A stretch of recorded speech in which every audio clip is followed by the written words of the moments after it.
Cameroun-Comores, ce sera pour le 23 mars au stade Omnisport Amadou Ahidjo. Match selon la Fédération camerounaise de football qui se jouera en nocturne entre les deux sélections. Le Cameroun a juste besoin d'un match nul pour se qualifier. Jusqu'ici, on attend toujours la liste de Clarence Seedorf qui devrait en principe être rendue publique depuis hier. On attend d'ici à là. Question de voir les plénipotentiaires qui devront prendre part à cette rencontre.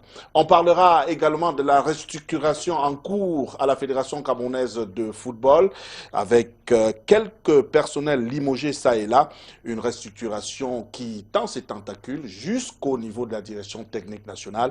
On parle de l'ancien coach Jean-Paul Akono et puis de l'emblématique joueur du Canon et même de l'équipe nationale du Cameroun, Jean Mangaoungene, qui seraient tous mis à la porte. Bienvenue à tous et à toutes. L'émission, c'est Au cœur du sport.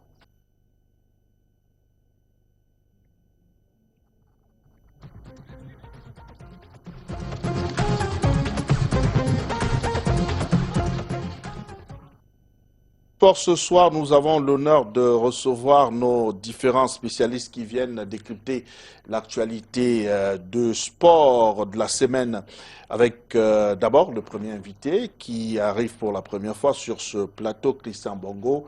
Bonsoir, bienvenue. Bonsoir Boba, bonsoir à tous vos millions de téléspectateurs et bonsoir aux autres panélistes. Vous êtes Merci. agent de joueur, mais vous avez une spécialité, c'est laquelle? J'ai une spécialité, c'est, n'est-ce pas, l'expertise dans la défense des droits des footballeurs dans le cas des litiges sportifs à la FIFA et au tribunal arbitraire du sport de Lausanne en Suisse, dans le cadre de notre agence Conseil Crime Management. Merci d'avoir accepté notre invitation. Bobo Fabien également nous a rendu visite ce soir. C'est un visage connu des téléspectateurs de Au cœur du sport. Bobo Fabien, bonsoir, bienvenue. Bonsoir Boba, bonsoir à votre riche panel, bonsoir à vos millions de téléspectateurs disséminés à travers le Cameroun, l'Afrique et le monde entier. Alors, je vois un beau polo au cœur du sport. C'est pas donné. Canal 2, puis floqué au cœur du sport.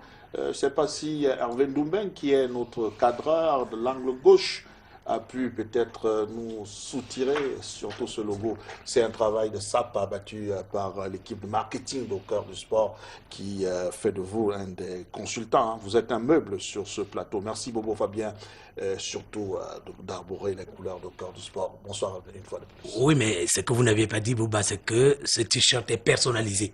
Il porte mon nom quelque part, donc je ne saurais me déshabiller pour le montrer au public, mais je le dis, il est personnalisé. Okay. Merci Bobo Fabien. Notre consultant permanent est là. Coris, bonsoir, bienvenue Coris. Bonsoir Bouba, bonsoir à nos millions de téléspectateurs. C'est toujours un plaisir d'être là pour partager des moments pareils avec eux, avec l'équipe technique, mais surtout avec nos copanélistes. Coris, tiraillé entre la préparation des Canals d'Or et même du championnat à Banjul et encore au cœur du sport, décidément, vous avez perdu du sommeil, Coris. Eh bien, très compliqué des périodes comme celle-ci, Bouba, mais lorsque vous avez pris des engagements, notamment avec des téléspectateurs, vous êtes obligé, n'est-ce pas, de le tenir. Il faut dire que le plus grand événement en termes, n'est-ce pas, de récompense artistique au Cameroun et même dans la sous-région Afrique centrale, Canal d'Or se déroule dans moins de 48 heures. On est à pratiquement juge moins 1, donc moins 24 heures. On est dans une commission de ce côté-là où on bouscule de partout pour s'assurer que les gars voyagent bien, que les gars dorment bien, qu'ils mangent bien.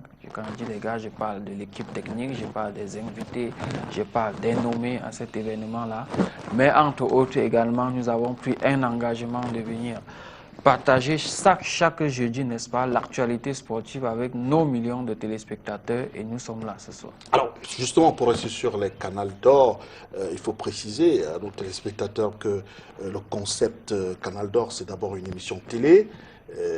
Donc, certes, on a 1500 places au palais de congrès de Yaoundé, mais on a des millions de téléspectateurs qui ne pourront pas effectuer le déplacement du palais des congrès. Mais pour cela, Canal 2 a mis les petits plats dans les grands, avec une forte équipe spécialisée dans l'événementiel qui est partie de l'Europe pour permettre aux téléspectateurs de vivre en direct cet événement. Effectivement, Bouba, il faut dire, le palais des congrès, c'est environ 2500 personnes. Mais Canada, c'est pas moins de 10 millions de téléspectateurs répartis à travers le Cameroun, l'Afrique et le monde tout entier.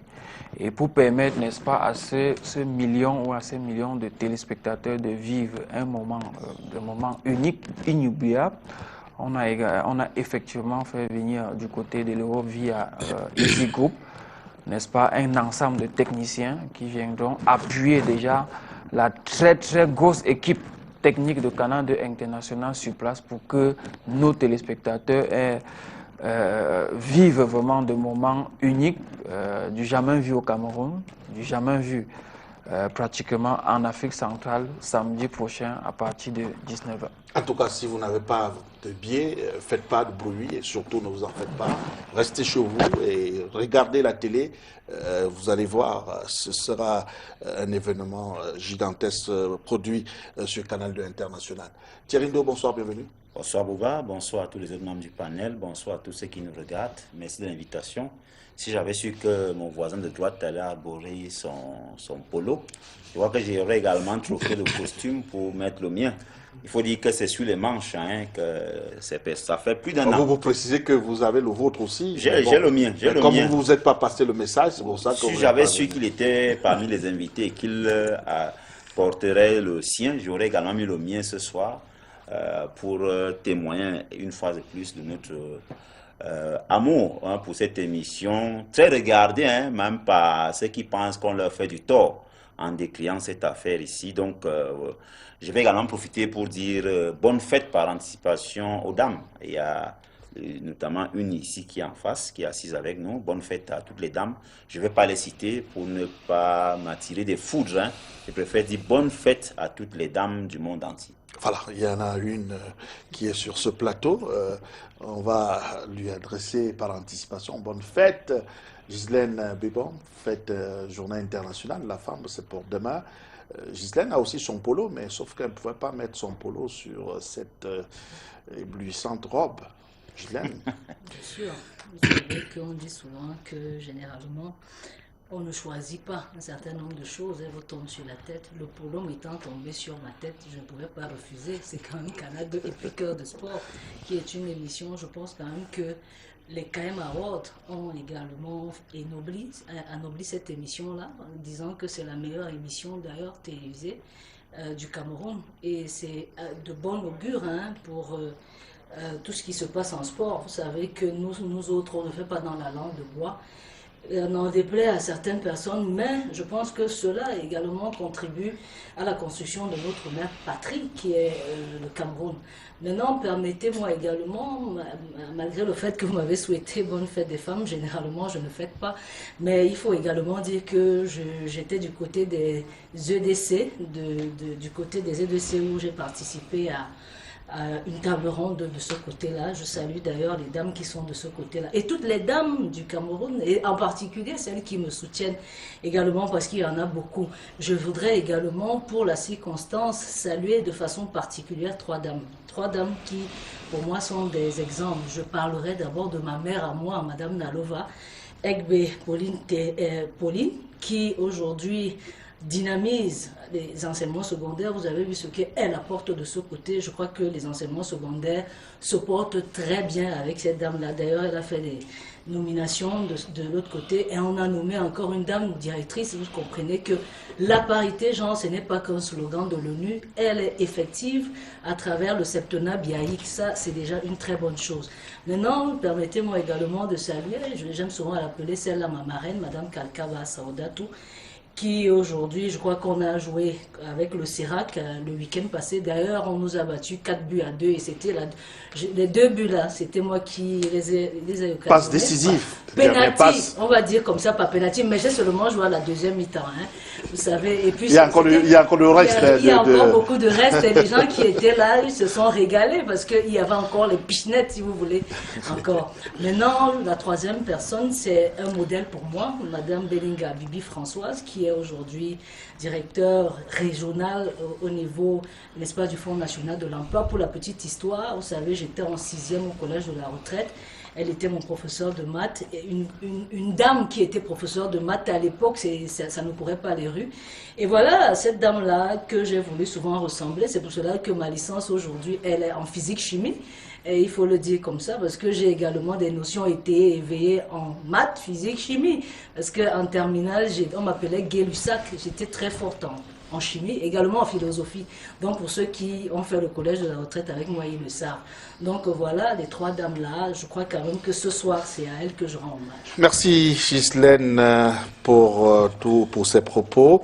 On va marquer une pause parce que le panel étant constitué juste peut-être sans transition pour prendre l'actualité de la semaine, la synthèse consacrée à l'actu de la semaine, synthèse actu de la semaine. On va au pas de course avec vous, une affaire qui a fait couler beaucoup d'encre et salive durant 2 à 3 semaines, à travers les réseaux sociaux, à travers la télévision et radio, l'affaire désormais qu'on a appelée affaire Aloïs Fouda. Finalement, la Fédération camerounaise de football a tranché. On va dire happy end, votre sentiment, parce que vous étiez partie prenante dans cette affaire, vous représentez le joueur. Alors, est-ce qu'on peut avoir votre sentiment à l'issue de cette prise de décision de la FECAFOOT?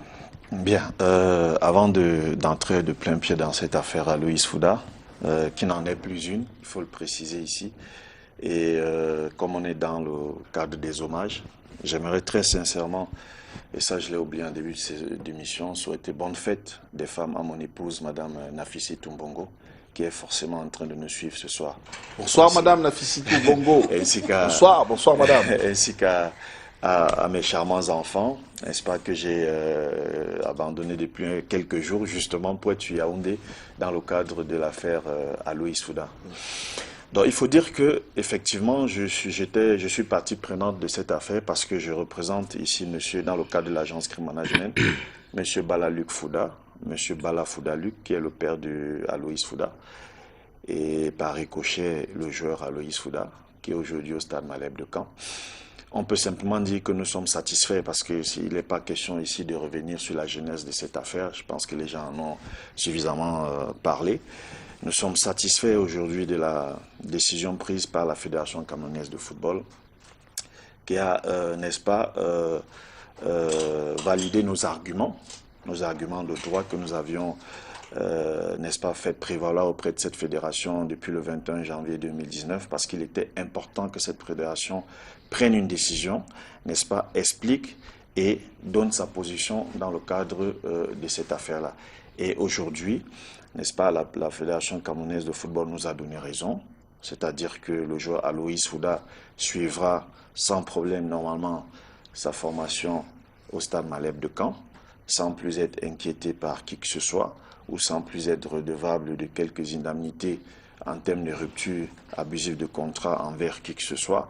Et cette affaire a été clairement clarifiée par la Fédération camerounaise de football. C'est le lieu ici pour nous de nous satisfaire de cette décision et, comme on est dans la nuit des hommages, de remercier réellement le président de la Fédération camerounaise de football, M. Seydou Mbonjoya, et son comité exécutif qui ont eu la clairvoyance, n'est-ce pas, de rendre et de dire le droit. Parce qu'il y a des personnes qui ont voulu inclure la fédération en erreur et comme ça embarrasser la carrière du jeune Aloïs Fouda. Le droit a été dit et j'aimerais également, n'est-ce pas, saluer le secrétaire général adjoint de la Fédération camerounaise de football, M. Benjamin Didier Banglop, qui a vraiment pris le courage. Il est secrétaire général ou adjoint? Il est secrétaire général. Il est secrétaire général confirmé de la Fédération camerounaise de football et qui a pris le courage de signer cet acte malgré, n'est-ce pas, les pressions qu'on a subodorées à un moment donné, parce qu'il faut dire que notre requête a été introduite depuis le 21 n'est-ce pas, janvier 2019, et il a fallu presque 2 mois à la fédération pour se prononcer. On peut dire il y a eu un happy end, dont je tiens à saluer Benjamin Didier Banlot, qui a pris cette décision forte, qui a, n'est-ce pas, confirmé l'acte pris en 2017 par ses prédécesseurs de l'époque, notamment M. Blaise Moussa et M. Ebodé, dans le cadre de cette histoire, parce qu'il faut dire que c'est une affaire qui a commencé depuis 2017, nous n'en revenons plus dessus. Donc aujourd'hui, le petit Aloïs Fouda et M. Bala Fouda-Luc sont sereins, et le futur Jérémy Soren Djita, parce qu'il faut dire que c'est un international camerounais déjà, c'est un latéral droit. Il faut que les Camerounais sachent que... Qui a joué avec les U17 déjà. Il a joué avec les U17 au Gabon. Il a été au Gabon avec les U17. Il a d'ailleurs joué les 3 matchs du premier tour. Malheureusement, le Cameroun n'a pas fait long feu parce qu'on a été éliminé au premier tour. Et c'est un latéral droit de métier, une réelle pépite. Aujourd'hui, il va faire ses classes à Caen. Et il espère être, n'est-ce pas, devenir comme Jérémy Ndita, latéral droit moderne de l'équipe nationale du Cameroun, peut-être dans 5 ou 6 ans, au moment où on cherche les latéraux droits. Je vais finir, M. Bouba. Parce que je voulais vous relancer sur cette question, comme vous êtes spécialiste des litiges et autres. Y a-t-il une possibilité d'avoir un rebondissement dans cette affaire? Est-ce que la partie adverse, c'est-à-dire les brasseries du Cameroun, pourront, par exemple, faire appel pour... Vous savez, toute décision est susceptible d'appel. Mais ici, nous sommes dans le cadre d'un acte administratif. Et pour nous, dès lors que la fédération a produit cet acte administratif, pour nous, le débat est clos. Maintenant, nous pensons que, n'est-ce pas, l'institution que sont les brasseries du Cameroun, dont nous respectons le travail, a pris note, n'est-ce pas, de cette décision. Et nous savons que cette institution a en tout temps œuvré, n'est-ce pas, pour le développement et le soutien de la jeunesse, surtout la jeunesse défavorisée. Et je pense que cette institution prendra, n'est-ce pas, la mesure de la décision de la fédération et, n'est-ce pas, en tirera une leçon adéquate pour espérer, n'est-ce pas, ne pas dévier de son objet qui a toujours été la prise en charge et de donner un rêve à la couche défavorisée de la population, donc, des jeunes. Donc je pense que, tel que nous sommes partis, l'institution, à mon avis, donnera plutôt une autre orientation et aura les leçons qui vont la permettre, peut-être à son niveau, de s'améliorer contractuellement. Voilà. Donc nous ne pouvons pas subodorer de ce qu'ils vont faire, mais nous pensons qu'ils comprendront que pour ce qui est de l'affaire Aloïs Fouda, le débat est clos. Pour nous, à notre niveau, c'est clos. Et nous pensons qu'il est définitivement clos. De toutes les façons, le joueur Aloïs Fouda est protégé aujourd'hui et à l'avenir. Rien ne pourra lui arriver, quelles que soient les procédures qui pourront éventuellement, n'est-ce pas, je ne sais pas lesquelles, surgir. Donc ce que j'aimerais dire pour finir, et pour ne pas monopoliser la parole, c'est que j'aimerais jouer, n'est-ce pas, et faire un peu de pédagogie, si vous le permettez. Parce que l'affaire Aloïs Fouda vient d'un manque, n'est-ce pas, d'un manque de la connaissance des règlements de la FIFA. Et j'aimerais dire aux académies qui forment nos pépites aujourd'hui qu'elles ont juste besoin, n'est-ce pas, de respecter les règlements de la FIFA. Et lorsqu'elles formeront des pépites, elles auront droit aux indemnités de formation au prorata des années où elles auront formé nos pépites. Elles n'ont pas besoin de faire, n'est-ce pas, comment je vais dire, du trafic du tripatouillage. ou du tripatouillage pour, n'est-ce pas... C'est-à-dire que s'il faut signer 3 ans, on signe 3 ans, on signe pas 6 ans. Le règlement de la FIFA est assez clair et c'est pourquoi j'interpelle la Fédération camerounaise de football aujourd'hui. Je l'ai dit dans la requête, il faudrait que la Fédération soit beaucoup plus regardante du règlement. Qu'elle fasse réellement appliquer l'article 18 alinéa 2 du règlement du statut et du transfert des joueurs de la FIFA, qui consacre un joueur de moins de 18 ans ne peut pas signer pour plus de 3 ans, n'est-ce pas, dans une académie ou dans un club. Et ça, c'est fondamental. Et c'est pourquoi nous en venons aujourd'hui à cette affaire à Aloïs Fouda, parce qu'il n'y a pas eu forcément respect de la réglementation. Et j'aimerais également attirer l'attention de la Fédération camerounaise de football, après que j'ai félicité, n'est-ce pas, son président. C'est une fédération qui a beaucoup de travail. Leur dire d'être plus regardant sur l'article 19 bis dans ces alinéas 1, 2, 3 et 4 du même règlement, c'est-à-dire le règlement du statut du transfert de la FIFA, qui oblige toutes les académies, n'est-ce pas, qui ont en leur sein des mineurs, de les déclarer à la fédération, aux associations, leur situation administrative, leur situation contractuelle. Et ça, si ces articles-là sont réellement respectés et si la fédération veille au respect de ces articles par ses membres, une affaire comme celle de la Fouda n'arrivera jamais. Donc c'est ce que j'aimerais faire passer comme message aujourd'hui. Insister sur le respect de la réglementation de la FIFA en matière des contrats et en matière d'encadrement des jeunes. Voilà. Parce qu'aujourd'hui, la FIFA a mis des règles très claires dans l'encadrement des jeunes pour éviter le trafic, n'est-ce pas, des joueurs mineurs. Voilà, merci à vous. Vous comprenez que la FECAFOOT n'a pas que de mauvais points. Elle peut parfois aussi avoir des bons points. Heureusement que M. Christian Bongo est là pour relever.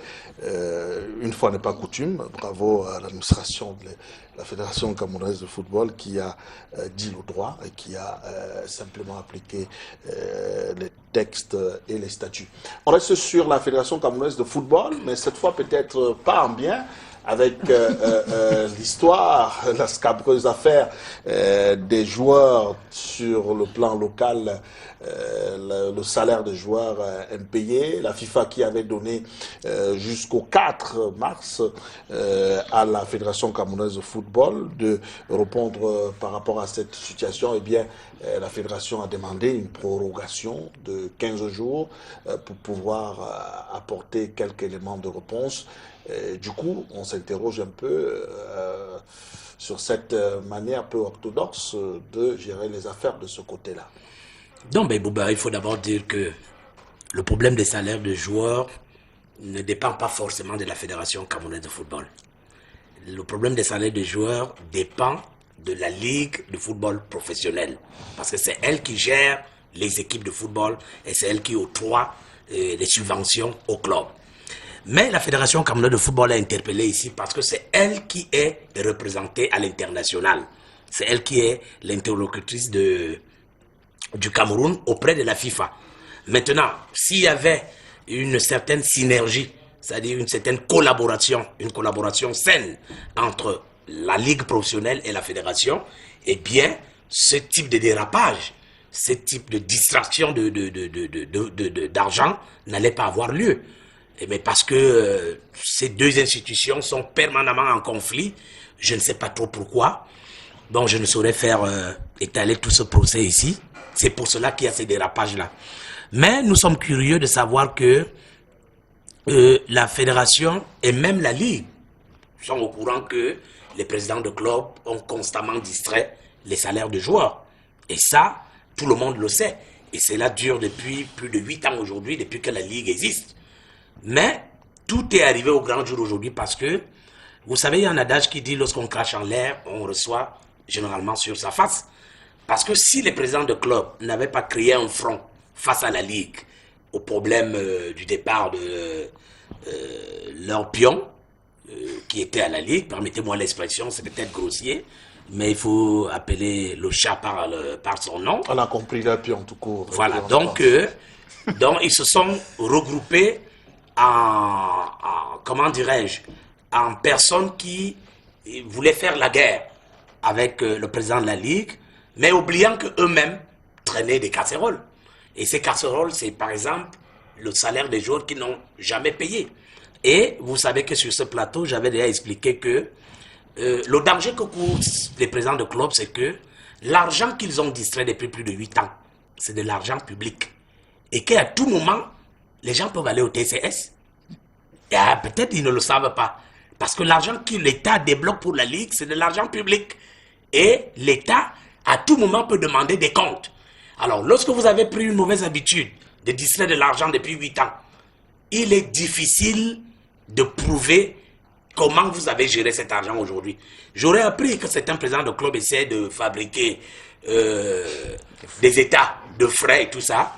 Je tiens encore à leur rappeler ce soir, ça ne vaut pas la peine de le faire parce que vous allez encore vous retrouver dans d'autres problèmes, faux en écriture, et cela peut encore vous amener beaucoup de problèmes. Donc pour dire que le président de la fédération aurait dû déjà demander au président de club qu'est-ce qu'il préconise faire. Qu'est-ce qu'il préconise faire pour l'injonction de la FIFA qui, je crois, est fini depuis le 4. Mais ils ont fait une commission où on a pris encore un autre président de club qui est incriminé dans ce problème-là. Et ce président est président ad hoc de la commission. Vous voyez qu'il est juge et parti. Et ça, je trouve ça quand même curieux, Bouba. Et les 15 jours dont il demande, le président de la fédération, c'est pour faire quoi? C'est pour que les gens disent que, bon, ben là, on peut déjà payer les 8 ans de salaire distrait, ou alors, où est-ce qu'ils vont trouver cet argent? Merci, Bobo. Quand on sait qu'au Cameroun, les clubs, généralement, tirent le diable par la queue. Merci, Bobo. Fabien, Coris, vous voulez dire un mot sur la question? Eh bien, dit qu'il faut qu'au Cameroun, on arrête avec ces affaires de commission. Okay? Lorsqu'un problème est posé sur la table, on connaît les accusés, on connaît ce qu'il faut faire pour régler le problème. On n'a plus besoin, n'est-ce pas, de mettre sur pied une commission ad hoc. C'est du père-temps pour rien. C'est du père-temps pour rien. Pourquoi? Parce que du moment où on vous dit sur les 33 clubs que compte l'élite au Cameroun, jusqu'ici, 24 n'ont pas payé, n'est-ce pas, leurs joueurs depuis pratiquement, je ne sais pas, 5 ou 4 saisons. L'accusé est connu, le problème est posé. Qu'est-ce qu'il faut faire? Ben, on n'avait qu'à se rapprocher, n'est-ce pas, ou encore réunir ces présidents de clubs, leur demander comment ils vont faire pour payer. Comment ils vont faire pour payer, quelle est l'échéance qu'ils peuvent donner pour payer, et bien c'est tout. On n'a pas besoin de tourner autour du pot. Par la suite, d'ici 15 jours, ben, sans vous mentir, je ne voudrais pas lire dans la boule de cristal, mais on n'aura aucune résolution fiable parce qu'on en a vu d'énormes commissions. Ben, on peut s'attendre aussi aux sanctions venant de la FIFA. Ben, il faut dire que la FIFA ne blague pas. Je vous dis toujours, je prends toujours l'exemple de la France, c'est que du côté de la France, il y a ce qu'on appelle le gendarme financier des clubs d'élite.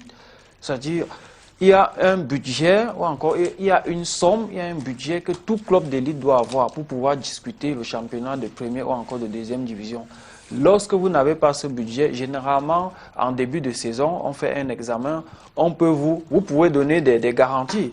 Vous pouvez dire, OK, d'ici peut-être 2 mois, 3 mois après le début du championnat, je peux réunir cette somme. Si 3 mois après, Bouba, vous ne réunissez pas cette somme, même si vous êtes en première division, on vous relègue en national. Ça ne badine pas du côté de la France. Où se trouve le CA Bastia ce jour? Bastia devait être en deuxième division, mais vous voyez que Bastia n'existe pratiquement plus.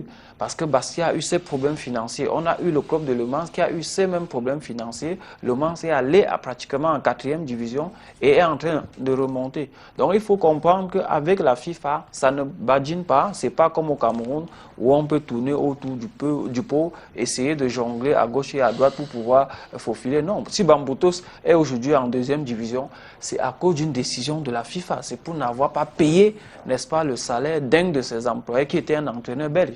Donc il faut faire très attention avec cette affaire-là. On termine avec le sport dans les salles, dans les tribunaux, si vous voulez, avec compte rendu d'audience, affaire club amateur, une centaine de clubs amateurs, la Fédération camerounaise de football, l'affaire renvoyée pour le 15, je crois, elle était en débat encore hier. Est-ce qu'on peut avoir une idée sur l'évolution de ce dossier, Thierry Ndo? Non, il faut dire que c'était la troisième audience. La troisième audience en arbitrage de l'affaire ACEFAC contre la FECAFOOT au fin d'annuler l'Assemblée générale d'adoption des textes du 10 octobre 2018 au centre de l'excellence de la CAF en Bancomo. Vous savez que certains membres de cette Assemblée générale, par ailleurs président de club pour l'essentiel réunis au sein de la CEFAC, avaient contesté la tenue de cet AG dans le fond, avant, pendant et même après cette Assemblée générale, en décrivant un certain nombre de faits, notamment le non-respect de la nouvelle loi et des faits de corruption. Il se trouve donc qu'il y a eu une première procédure en arbitrage, en conciliation, et c'est la FECAFOOT elle-même. Le 26, on va le dire comme ça, le 26 novembre, qui avait demandé, obtenu donc un certificat de non-conciliation. La deuxième étape, vous savez que depuis la nouvelle loi, la loi 3G, on passe d'abord en conciliation et puis en arbitrage.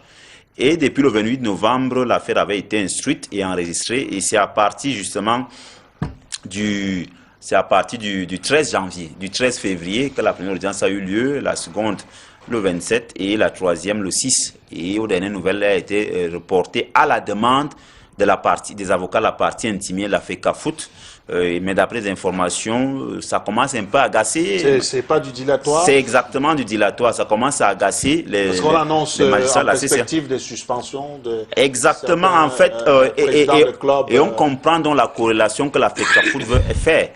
N'ayant pas visiblement et véritablement des arguments pour défendre sa cause en Coléton, elle a opté. Quand je dis elle, je parle de certains autour de M. Seydou Momonjouya Chouat qui ont décidé d'opter pour une autre technique, celle que moi j'ai baptisée du corps à corps. Et c'est véritablement une sorte de chasse à l'homme lancée. Non plus cette fois-ci. Vous savez que M. Abdourahmane Amadou Baba était l'objet depuis plus de 7 ans. Aussi bien de M. Tombi Aroko, mais du professeur Joseph Owona et même de Maître Api. Ils ont tous tenté. Apparemment, ça devient compliqué. Ils ont opté pour un autre personnage, ni plus ni moins qu'Akou et puis Domingo, qui est le trésorier de la CFA. Par ailleurs, président. Voilà. Et c'est quand même terrible ce qu'on vit parce qu'on est en train d'aller fouiner dans des poubelles pour essayer des affaires qui sont compliquées à expliquer. Maintenant, c'est M. Tchatchouan Charles. Et vous voyez que le monde du football est bizarre. Voilà un ancien rapporteur, même CCA, qui en janvier 2018 avait décrit des faits de corruption et lui-même qui était rentré, avait été mis de côté, mais qui est devenu, entre-temps, l'un des conseils, et l'un des conseillers même de la FECAFOOT depuis Maître Api.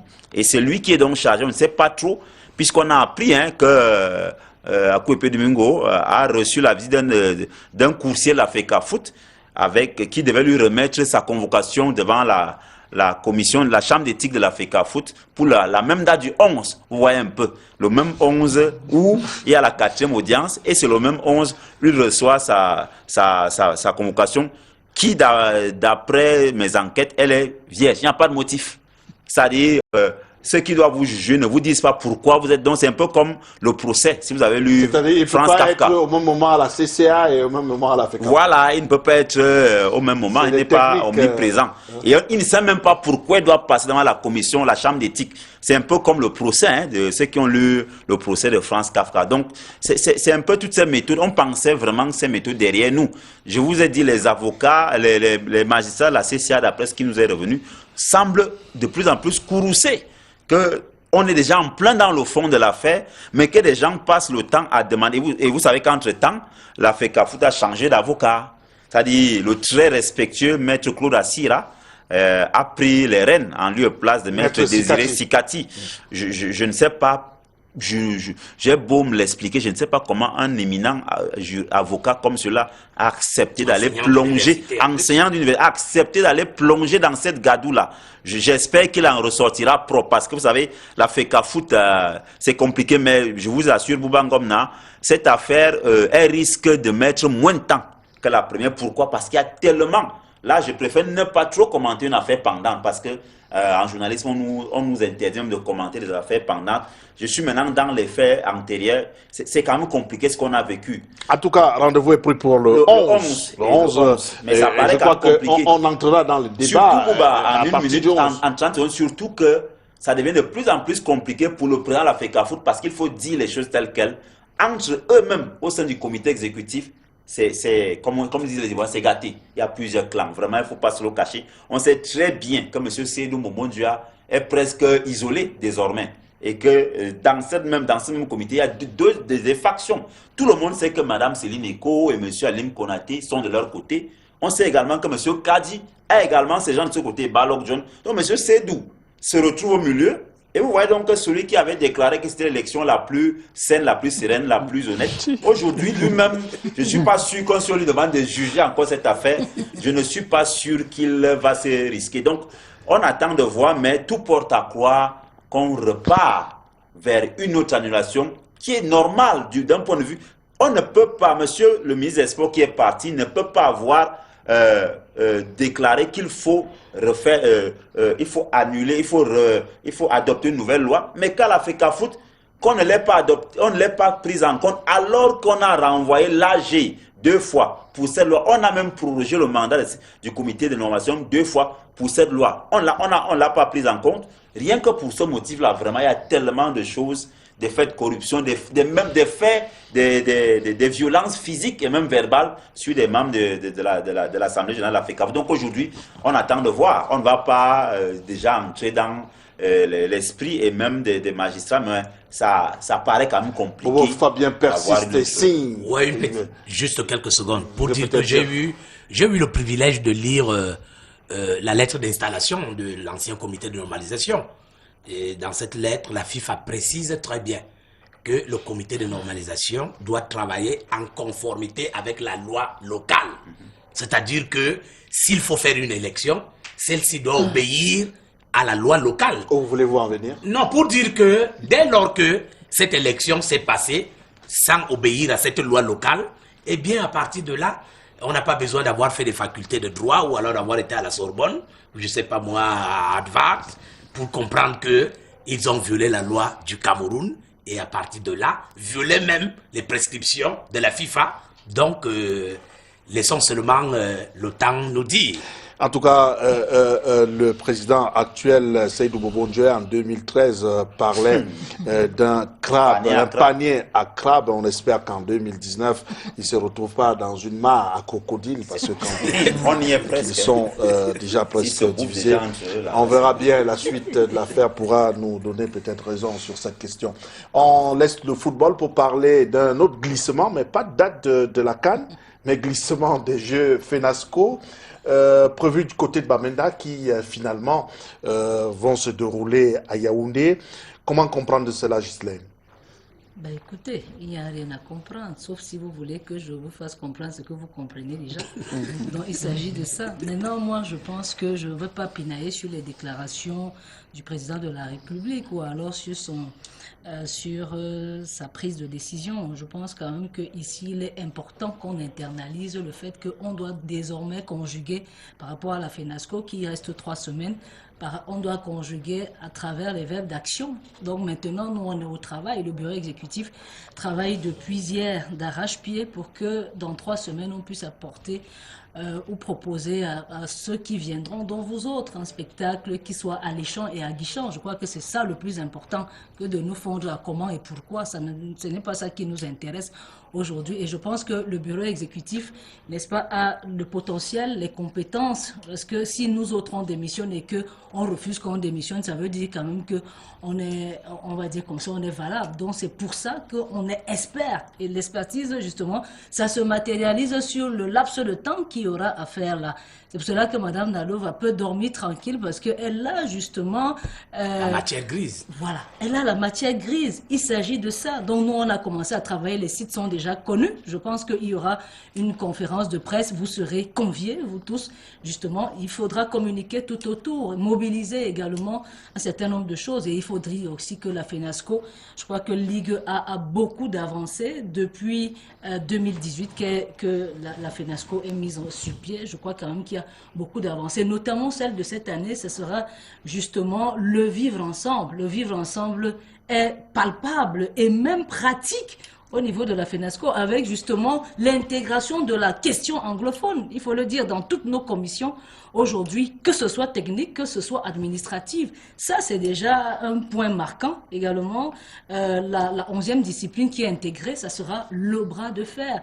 Donc aujourd'hui, il est important également qu'on dise qu'à travers la FENASCO, il y a des formations, n'est-ce pas, des jeunes, on les appelle généralement les bébés, n'est-ce pas, officiels, ce qui n'existe pas même à la fédération camerounaise ou dans aucune fédération aujourd'hui. Donc on a la pépinière, on a le kaléidoscope. Il appartient maintenant aux fédérations civiles de venir puiser, même à ce niveau-là, pour pouvoir avoir non seulement les talents en termes de la pratique, mais également des talents en termes, également que ce soit de l'arbitrage ou alors d'autres choses. Je crois quand même que M. Mandeng, qui pilote cette fédération, je lui dis d'ailleurs bonjour parce qu'il regarde cette émission tout en passant. Et je pense que lui également, sous son impulsion, également la houlette de Madame Nalova, qui est ma mère, je me vante pour le dire comme ça. Donc je pense quand même qu'ensemble, on va faire beaucoup de choses. Il faut seulement que le gouvernement nous appuie en nous donnant également, en renforçant les moyens, parce que nos moyens sont peu onéreux. Avec 300 millions, on réussit quand même à organiser, n'est-ce pas, une FENASCO vue comme les Jeux Olympiques. Ça, c'est de l'inédit et du jamais vu. Voilà. Merci. On termine avec du volley, des images de la pose de la première pierre. Nitoukou, on se rappelle encore l'inauguration du stade de volley de Nitoukou. Ce sera donc samedi matin, ce samedi. Vous étiez lors de la pose de la première pierre? Non, je n'ai pas pu être à Salah parce que j'avais émission ce jour-là, c'était un matin. Vous avez, ça c'est la pose justement de la première pierre du terrain de volley à Salah, toujours dans le Mbam et Noubou. Il faut dire que c'est juste la suite logique d'un travail qui a été amorcé en 2012-2013, la refondation. Vous savez, la vitalité qu'on est en train d'observer au sein de cette fédération au niveau des résultats, elle témoigne justement de cet élan-là. Il ne suffit pas d'avoir déjà des acquis avec ces joueurs et ces joueurs-là. Lorsqu'ils partiront, il faudra la relève. Donc, c'est une bonne augure de repartir maintenant vers l'arrière-pays et intéresser davantage. Savez-vous, Gislaine a parlé de la FENASCO. Moi, j'ai été en Gaoundéré pour la FENASCO 2018. J'ai vu justement des équipes comme celle de l'Est. Vous avez des jeunes garçons, celle de l'Est qui est arrivée en finale, mais qui a été battue sur le fil par l'équipe qui représentait l'extrême nord. Donc aller comme ça à Nitoukou, qui est quand même une base arrière dans le Grand Bam, c'est déjà quelque chose. On a d'ailleurs également appris qui bientôt sera le tour de l'Est et également même à l'Ouest. Donc je crois que c'est une bonne chose. C'est ce qu'on demande. Moi j'ai assisté récemment au conseil d'administration de la FECA Volley. Il se plaint justement les membres que le Cameroun a postulé pour organiser le tournoi de qualification des Jeux Olympiques, c'est-à-dire qu'il va regrouper pas seulement les pays africains, mais d'autres pays des autres continents. Mais il faut 2 gymnases. Et on a un concurrent sérieux, c'est l'Égypte. Et là, je me suis rappelé que le PENDIS aurait pu nous aider si on avait achevé cela. Si on avait achevé le complexe de Lembe à temps, on aurait pu jouer les matchs de volleyball à l'intérieur du gymnase, du complexe. Vous voyez que quand vous avez des infrastructures, le reste suit. On a le palais des sports, mais à lui, tout ça ne peut pas contenir. On a réussi l'exploit en 2014 d'organiser le TQ ici. On a organisé la CAN ici, on a remporté. Quand vous avez les infrastructures, le reste suit. Donc, je crois que c'est une bonne initiative à pérenniser. Là, on est déjà dans un projet futuriste parce qu'il faut déjà assurer la relève et intéresser davantage. Vous savez qu'au-delà de ces gymnases et de ces terrains de volley, il y a également les écoles de volley qui naissent un peu partout à travers le pays. Donc c'est une bonne chose. Quand c'est bon, il faut dire que c'est bon. Et le mérite revient à ce visionnaire à la tête de cette fédération, président Julien Claude Abouem. Serge Abouem, qui, je crois qu'il est en avance sur le temps. Oui, mais Bouba, vous savez, c'est sur votre plateau que j'avais décrié lorsqu'on a voulu salir ce jeune homme. En voulant le traiter de quelqu'un qui a détourné des fonds, il est allé au TCS, il est allé partout. C'est sur ce plateau que moi j'ai dit que cela n'était pas possible. Qu'on était en train il faut rappeler que son crime, c'était d'avoir remis 250 millions aux caisses de l'État et alors que les gens ne se sont pas partagés. Voilà. Lui demandaient de partager cela. Donc c'était ça son crime. Et je crois qu'aujourd'hui, l'histoire nous a donné raison. Les poursuites ont été arrêtées et puis aujourd'hui il travaille sereinement. Heureusement que la justice camerounaise fait son travail. Oui, et ça aussi il faut féliciter tous ces magistrats-là. Et vous voyez donc que si on avait fermé les yeux sur cette affaire et qu'on avait jeté ce pauvre garçon en prison, le Cameroun n'aurait pas gagné d'abord la CAN de volleyball. Le Cameroun ne serait pas le premier pays en Afrique à avoir gagné un match officiel dans une Coupe du Monde de volley. Parce que même le Kenya qui a gagné 9 fois la CAN n'a jamais gagné un match de volley en Coupe du Monde. Donc c'est ça le problème de notre pays. Et il faut féliciter tout ce qui entoure l'équipe de ce garçon et sa vision. Parce que quand vous voyez un monsieur comme celui-là qui arrive, il vous dit je vais faire ceci. C'est le seul président de fédération en passant qui a dit à l'État, donnez-moi 100 millions, chaque 2 ans je gagne une CAN. Si je ne gagne pas la CAN, je démissionne, je ne suis plus président de fédération.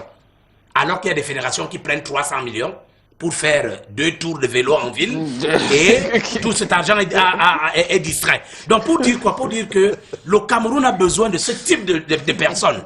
Des gens qui ont une vision, des gens qui ont une projection. Et vous voyez aujourd'hui que après la Fédération camerounaise de football, qui peut se vanter d'avoir dans ses caisses des milliards? C'est la Fédération de volleyball qui aujourd'hui a un budget, je crois, de 2,5 milliards. en termes de sponsors, quand vous voyez les matchs du volley, vous voyez les murs sont bornés bondés, je vais dire, de panneaux de sponsors. Donc pour dire que il y a une grande vision là-bas, et moi je prie seulement, je demande à nos autorités d'appuyer ce type de fédération et de dire aux autres présidents de fédération d'aller là-bas s'imprégner des méthodes de concept, c'est-à-dire que c'est un concepteur, il a une vision, il a une projection, ça peut aider d'autres fédérations, au lieu d'avoir ce qui marche avec des fédérations dans les sacs. Voilà, merci Bobo. Fabien, quand les fédérations ne font pas 2 tours de vélo, c'est des vélos qui pèsent parfois 20 kilos. Voilà. On l'a dit souvent ici. Où les cyclistes sont obligés de se reposer au pied d'un manguier. Voilà. Parce que les jambes sont très lourdes, parce que à force de vouloir gagner, on pédale, on n'y arrive pas. Voilà, on va marquer une pause, juste une courte respiration pour prendre la première thématique consacrée à ce programme. On se retrouve juste derrière.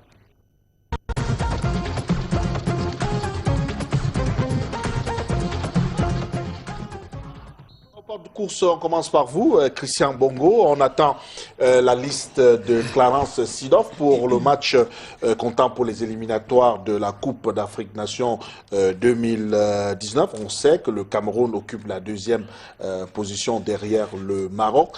Le Cameroun doit absolument avoir un match nul, faire un match nul s'il veut se qualifier.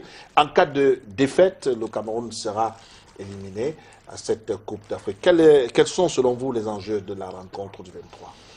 Moi, je pense que les enjeux sont clairs. C'est la qualification pour la prochaine CAN que nous devrions organiser en principe et qui nous a filé entre les doigts.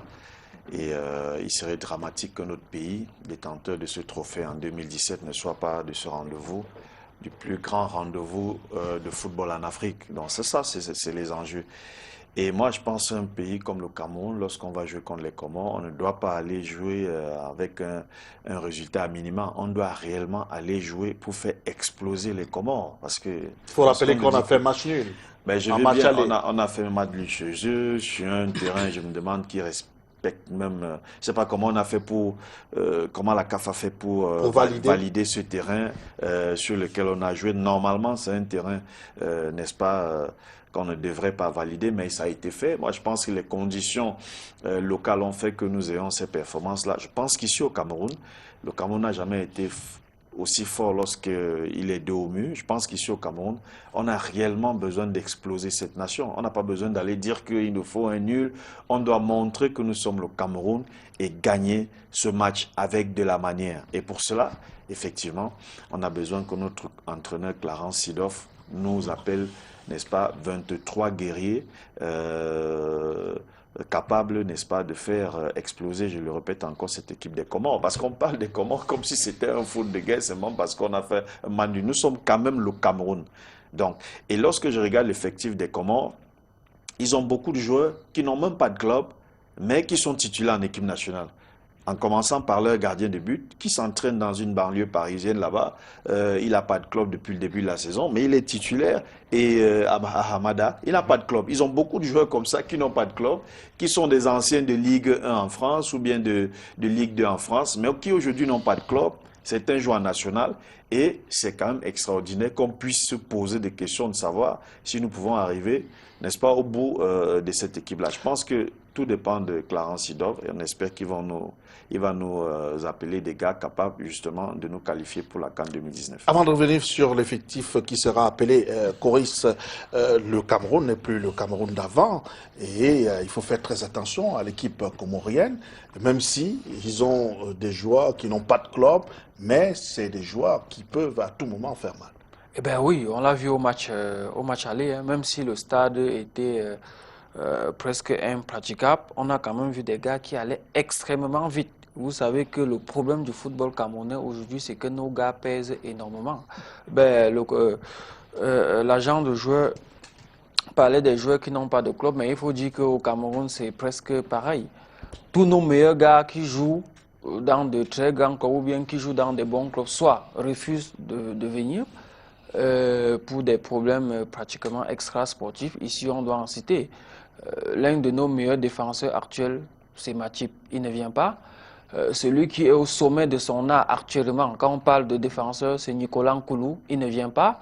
L'un des meilleurs défenseurs, sinon le meilleur défenseur de la Bundesliga à l'heure actuelle s'appelle Ndjika, ancien joueur d'Orsay, il joue à Francfort, c'est un Camerounais, mais il ne vient pas. Ils sont nombreux comme ça, qui sont des Camerounais, malheureusement sur qui on ne pourra pas compter pour des matchs pareils. Qu'est-ce qu'on fait? On est donc obligé nous-mêmes de faire avec ceux qui sont dans de très très petits clubs et parfois ne jouent pas.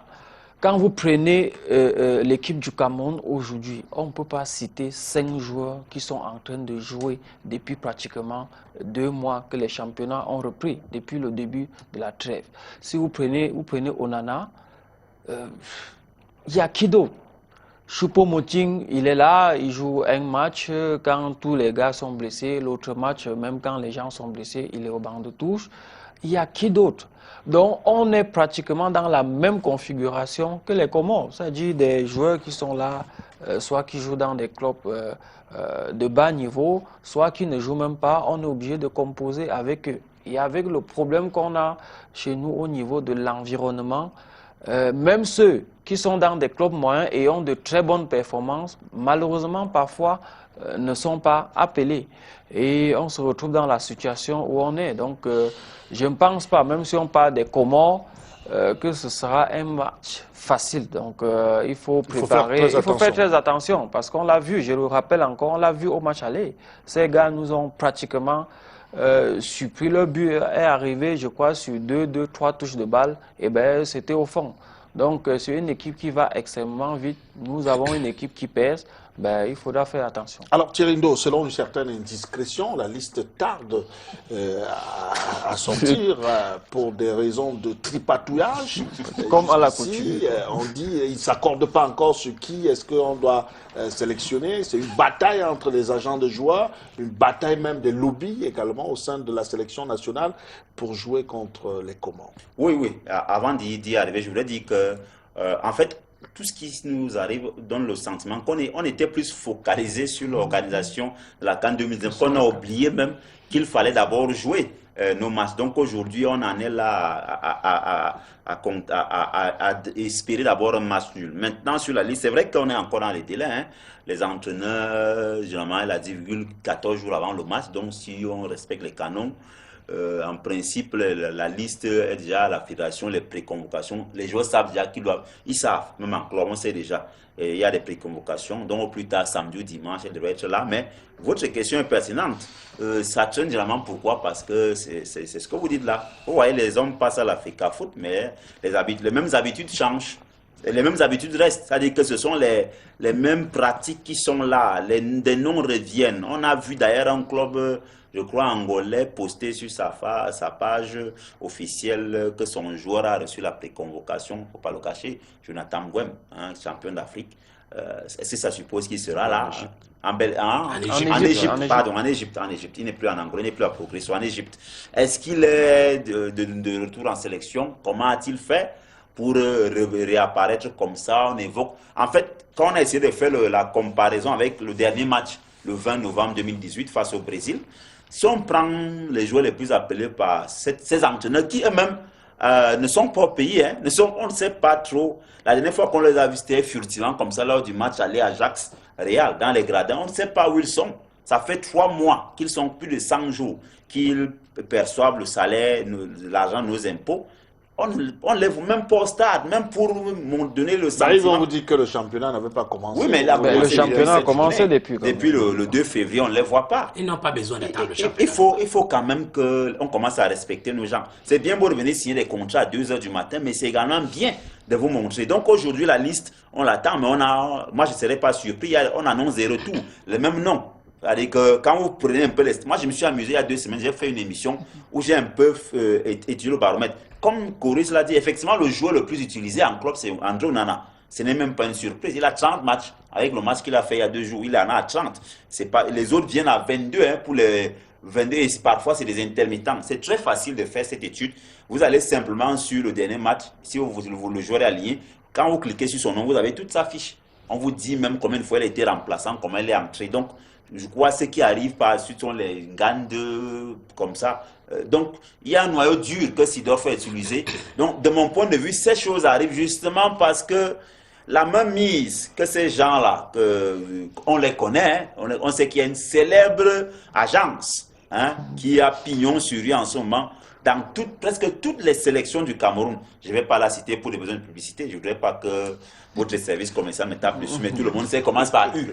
U, tout le monde sait. Donc, commence par U. Donc, tout le monde sait de qui je parle. C'est eux qui font la pluie et le beau temps au sein des sélections nationales. Et on sait très bien qui est le boss de cette affaire. Donc aujourd'hui, on commence par H. Voilà, pas H, je vais dire pas U, pas H, pas H. H, U. Non, son nom. Le nom du promoteur. Ah, vous Non, parlez du promoteur. promoteur. C'est H. Non, on connaît. Bon, on connaît, voilà, justement. Ce sont les fils de Maître Dieudonné Api. Moi, le nom de l'agence, c'est U. Donc aujourd'hui, c'est un peu malsain ce qu'on vit dans cette tanière-là. C'est-à-dire, vous avez des joueurs qui ont un talent certain, mais qu'on force. Regardez les 5 matchs de Clarence Seedorf, je vais sortir par là. Vous savez qui est le joueur le plus utilisé? Georges Constant Mandjek Bouba.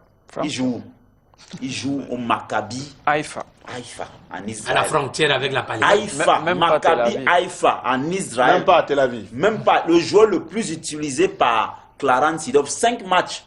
5. Et c'est le joueur le plus utilisé. Pourquoi? Parce que justement, c'est l'un des poulains de ces gens-là. Dans l'écurie U. Oui, l'écurie U. On a longtemps fustigé certains, notamment Maxime Nana. On disait qu'il faisait ci ou ça. Aujourd'hui, je crois que chacun maintenant peut ranger son stylo et voir ce qui se passe.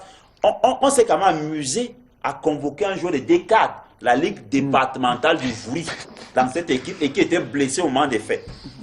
C'est assez ahurissant et malheureusement, et je sors vraiment par là, Bouba, comme on a décidé, vous savez, à l'époque, c'était Coton Sport. Je ne vous apprends rien. Vous connaissez, à l'époque, c'était Coton Sport, la mamelle nourricière, la case de passage pour certains, pour des business. Mais au moins, ceux-là, c'était des bons joueurs. Après, on est passé par Renaissance. Après, c'était Union, sous Tombi. Maintenant, il me semble que c'est Ding Sport Alley qui... Je le dis comme ça de manière froide. C'est très visible que c'est Ding Sport Alley qui est devenu le tremplin pour le passage obligé de ces joueurs. C'est une case de passage pour atterrir là-bas et pour rebondir de l'autre côté.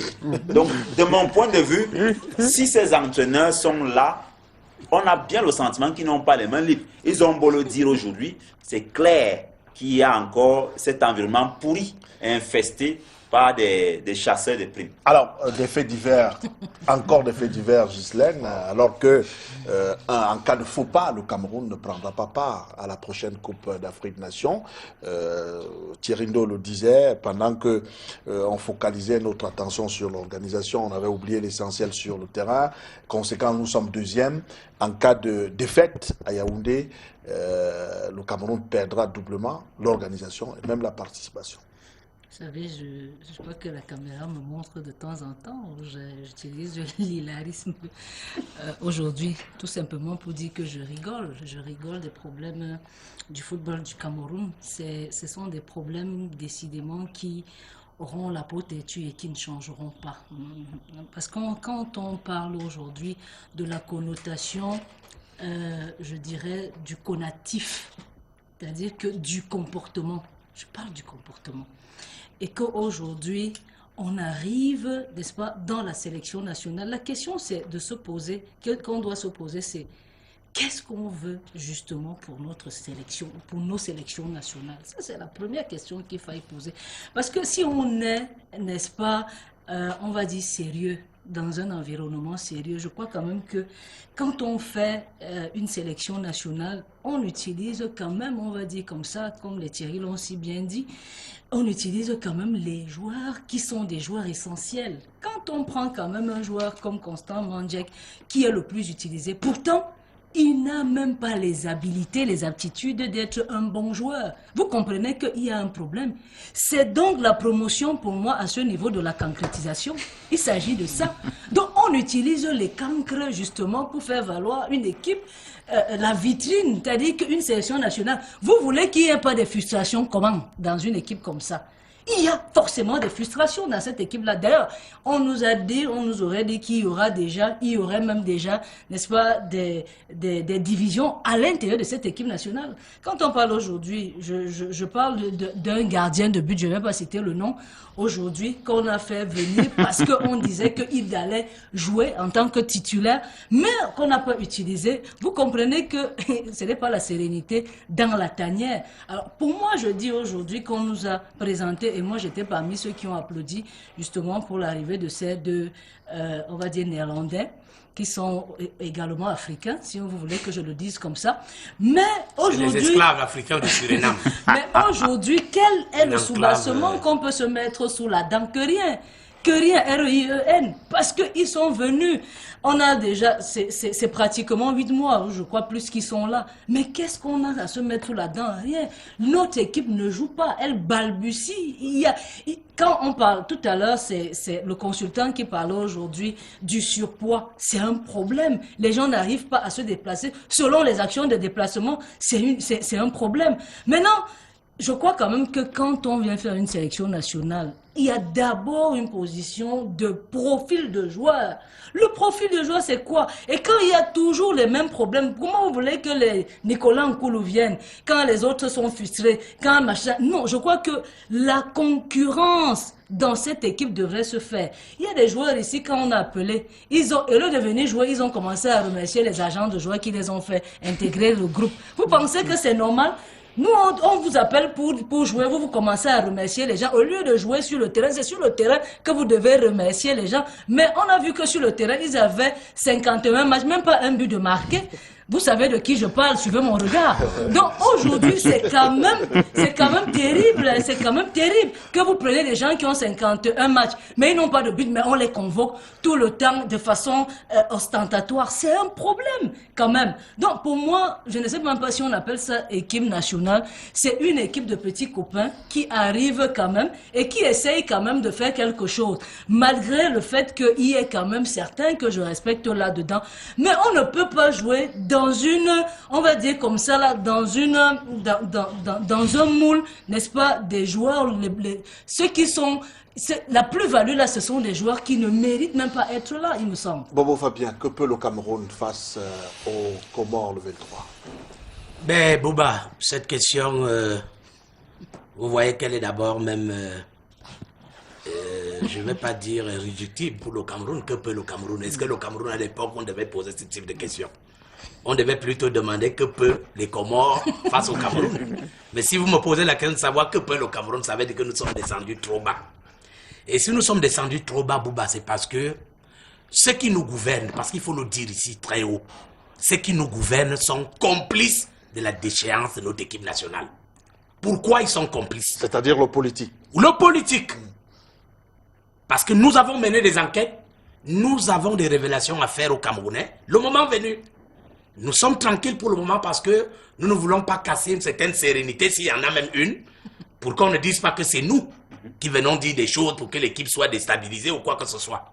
D'abord, Bouba, vous ne pouvez pas sortir d'une catastrophe comme celle qu'on a connue avec Hugo Bross sans prendre du recul pour faire ce qu'on appelle le diagnostic, voir qu'est-ce qui n'a pas marché, parce que l'équipe d'Hugo Bross, celle qui a gagné la CAN, si tu compares cette équipe à toutes les autres équipes du Cameroun, est la plus mauvaise équipe.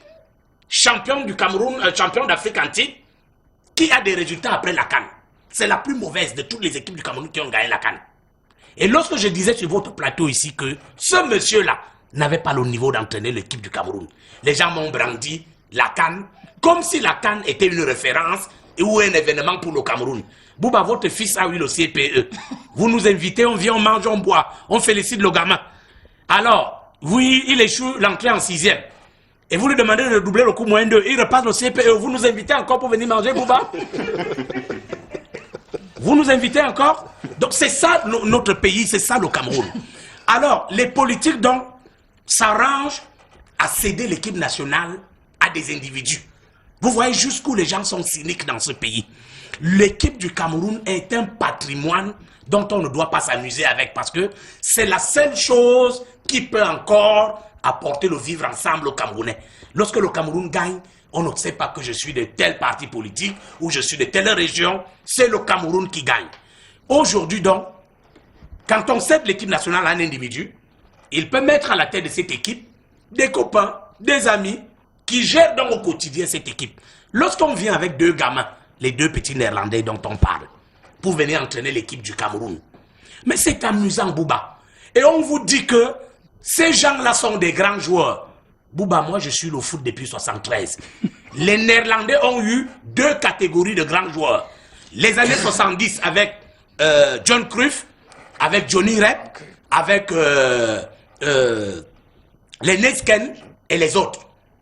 La deuxième vague, c'est les années voilà, avec les Ruud Gullit, Van Basten, Rijkaard et Van Breukelen. Ces 2 gamins-là sont grands joueurs où ils ont joué à quelle période? Et ils ont profité de jouer dans des grands, dans la période où les grands joueurs étaient en exergue. La preuve, dans leur vague, Ruud Gullit a eu le ballon d'or européen, et Van Basten l'a eu.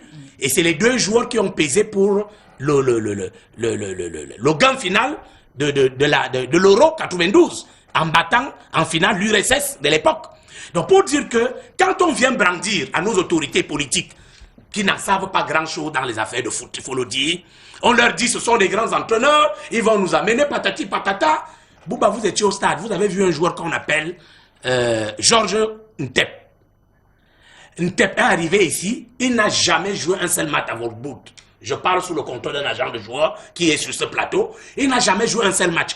Est-ce qu'un entraîneur professionnel, un grand entraîneur, peut convoquer un joueur qui ne joue pas en sélection, qui ne joue pas en club? Quel est le premier critère de sélection d'un joueur? C'est jouer en club. Mais on a vu Ntep ici, il avait le poids d'un boxeur de poids lourd au stade Omnisport. Il a même été aligné. On a vu des joueurs qu'on a appelés qui ne sont pas prêts à venir jouer avec le Cameroun. Je parle d'Oberlin. Parce qu'Oberlin, sa tête est avec l'équipe de Suisse. Il veut jouer en Suisse comme un bolon. Donc, vous l'appelez, vous n'avez même pas encore discuté avec lui, mais il est dans la liste de l'équipe du Cameroun. Il y a plein de joueurs comme ça, c'est de Nice, c'est de partout. Donc, pour dire que Bouba, si on continue dans cette gesticulation, le Cameroun est en train de disparaître parce que on ne peut pas tuer une grande nation de football parce que des amis se partagent l'équipe nationale du Cameroun et ils font ce qu'ils veulent. Vous avez vu en Europe, Coris le disait tout à l'heure. Vous sortez par là. Je sors par là. Il y a bien des Camerounais qui sont titulaires dans les clubs en Europe. Il suffit de taper le net parce que nous sommes dans un monde moderne aujourd'hui et le monde devient un petit village. Il suffit de taper le net pour savoir que tel joue à tel endroit. Comment on fait pour aller prendre un joueur qui joue en Israël, à la frontière avec la Palestine, pour venir jouer à l'équipe du Cameroun, alors que celui qui joue en Suisse n'est pas appelé? Comment tu peux expliquer ça, si ce n'est pas la sorcellerie? Comment on fait, Bouba, pour appeler un joueur qui joue au Pakistan, ou alors à la frontière entre le Pakistan et l'Inde, et qui se retrouve à l'équipe du Cameroun? Pourquoi? Parce qu'il y a des gens dans cette équipe nationale qui ont pris l'équipe nationale comme un tremplin.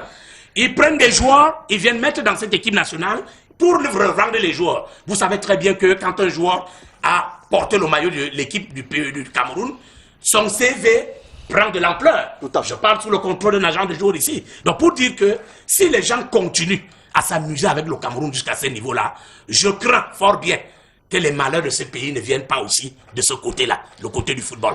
En tout cas, on va vous convier à un autre débat. Vous avez certainement beaucoup de choses à dire sur cette question. Juste pour dire que au-delà de ça, il faut qu'on fasse vraiment attention pour cette 6e journée. Ce match ressemble à s'y méprendre à celui du Cap Vert, hein, douloureux, avec l'élimination qu'on sait.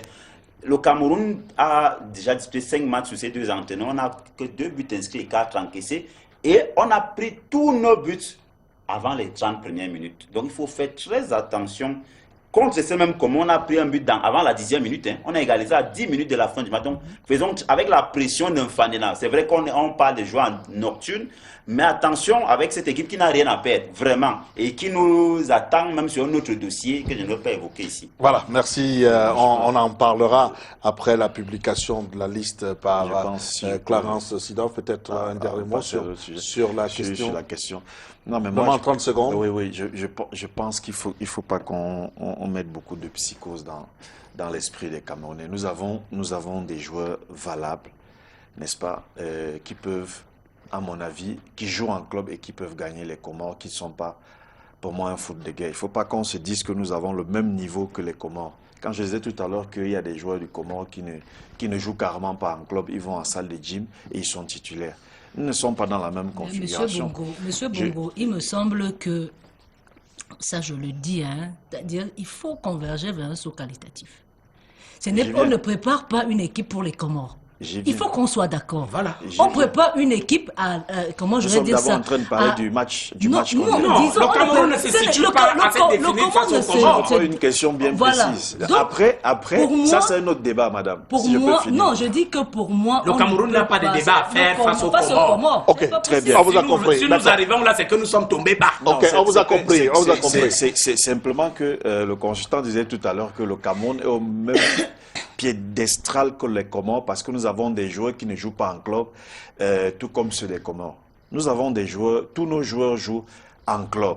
Et pour ceux qui ne sont pas titulaires, je peux bien comprendre, comme je suis pas au meeting, c'est toujours bien d'être dans un environnement, il le sait bien, comme celui du Paris Saint-Germain et jouer des mégots de match au lieu d'être tous les jours en salle de gym et aller jouer une compétition. Ou bien de nous convoquer une tête qui ne joue pas et vient jouer. Parce que vous faites semblant de ne pas voir qu'il y a Baoken qui joue tous les week-ends avec Angers. Il y a l'autre là, Toko, qui joue avec Villarreal. Il y a Koundé Malon et Zambo Anguissa. Il y a Ngande, il y a Faye Collins. On a une équipe, n'est-ce pas? On ne devrait pas dire aux Camerounais que les gars que vous avez en ce moment, même si ce n'est pas Nkoulou, ce n'est pas Matip, ne peuvent pas gagner les courses. La précision du consultant. J'ai bien dit ceci, ils sont très peu nos joueurs qui jouent dans de très bons clubs. Vous n'avez pas besoin de jouer à Chelsea ceux qui jouent dans ou à Liverpool pour gagner les Comores. Les Comores jouent dans quel championnat? Les Comoriens jouent dans quel championnat? Arrêtez cette psychose. S'il te plaît. Vous dites pas que parce que le Cameroun n'oubliez pas qu'un joueur qui joue à Chelsea, il ne peut pas gagner les Comores. N'oubliez pas qu'un joueur... Est-il vrai ou non? Il faut bien que je cite, il faut comprendre. Est-il vrai? C'est jeté. Sur cette question. Avec ces mêmes joueurs qu'on n'a pas pu battre les Comores. Un joueur qui joue... Bouba. Non, il faut laisser moi, je vais poser. C'est comme si vous faites insulte au Toko et Kambi. S'il vous plaît, monsieur Bongo. On a bien parlé au Faye Collins, au Ngade, monsieur Bongo, au Fouche. Ils sont nombreux qui peuvent gagner les Comores parce que les joueurs comoriens ne jouent dans aucun championnat. Monsieur Bongo, certains jouent dans un championnat. Dans quel club? La problématique. Parce que vous les comparez. Je peux faire des comparaisons de valeurs. J'étais en train de faire... Si on n'a pas Matip Nkoulou, on peut gagner les Comores. J'étais en train... Non, monsieur Bongo, il y a des bons joueurs qui jouent. Il ne faut pas focaliser le débat sur les Comores. Le Cameroun n'est pas au niveau des Comores. Et si nous sommes arrivés à se poser des questions face aux Comores, ça veut dire que nous sommes descendus très bas. Et monsieur Bongo, vous savez que tous ces gens que vous avez cités ont été dans l'équipe du Cameroun qui a gagné la CAN au Gabon. Et l'équipe qui a gagné la CAN au Gabon, s'il vous plaît, non, je vais dire que la majorité y était. Voilà. Et que l'équipe qui a gagné la CAN au Gabon est la plus mauvaise équipe de toutes les équipes des Lions qui ont gagné une CAN. Parce que les lendemains de cette équipe, c'est catastrophique. Or, tous ces noms que tu cites sont là. C'est pas le même débat. Et le Cameroun, non, ce n'est pas un problème de débat. C'est un problème de continuité. Quand on est fort, on reste au niveau des forts. L'équipe du Cameroun aujourd'hui devrait se comparer aux Égyptes, au Ghana, au Nigeria. Vous avez vu comment on a été ridicule face au Nigeria. D'accord. En tout cas, je veux qu'on tranche court sur ce débat pour parler beaucoup plus de la question de la méritocratie. Voilà. C'est de ça qu'il s'agit. Au sein de cette sélection, je crois. Voilà, c'est ça le problème.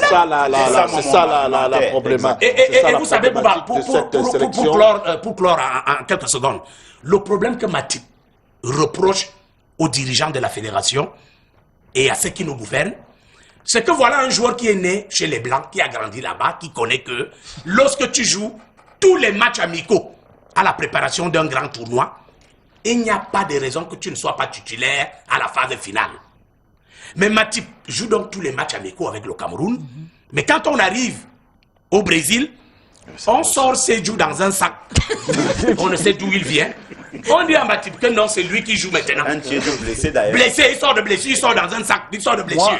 Et dans la tête de Matip, il n'a jamais compris ça. Il a dit que non. Ces gens, si ce n'est pas la sorcellerie, c'est le vaudou. Vous voyez un peu? D'accord, merci Bobo. Voilà, donc on peut citer des exemples comme ça. Merci, On Bobo. ne peut pas gérer une équipe nationale avec autant de légèreté. Ok, merci Bobo, Fabien. Sorcellerie Je et voulais vaudou apporter, sont peut-être des synonymes. Bouba, je voulais apporter une précision.